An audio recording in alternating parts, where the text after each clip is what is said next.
The Game Awards nominees have been announced, and of course, me and others, we went straight into the indie game section, and we had thoughts.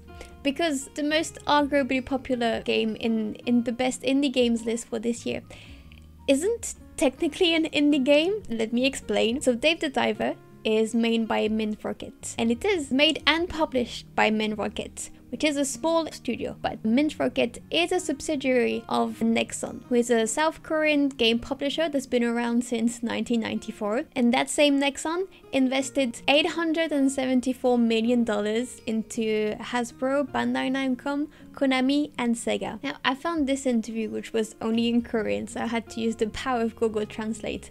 But Game Talk did this interview with the vice president of Mint Rocket, Kim Dae-hwan, and this is what they had to say. The question was, Mint Rocket is a small development team. Do you need support when responding to multiple platforms or adding content?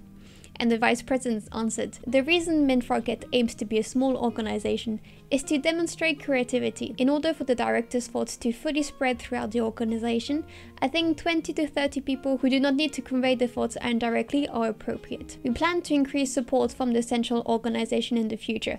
Technical and platform responses are important in solving problems.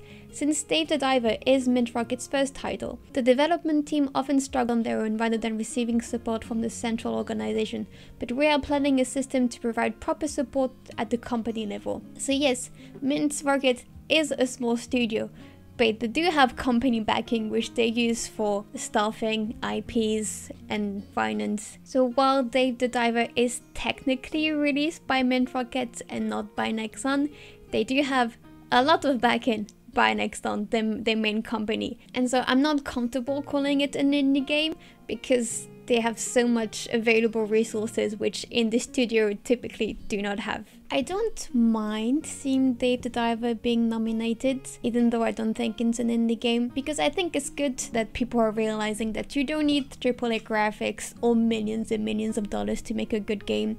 You can just make a simple pixel art game with a great story, great art, great passion behind it, and people respond to it. It might even get more people to play indie games in the future, so I think that's good. But if it wins, I think we might have a small riot on our hands. So and I'm hoping for either Sea of Stars or Viewfinder anyway, so I hope it doesn't come to that. But what do you think? Do you still think it's an indie game, or do you think that because of all its backing that it doesn't qualify like I do? Tell me in the comments. I'm genuinely curious as to how people properly define what makes or doesn't make an indie game. And otherwise, for more indie games, check out my series on hidden gems that are coming out in November. And otherwise, I'll see you later in another video. Bye!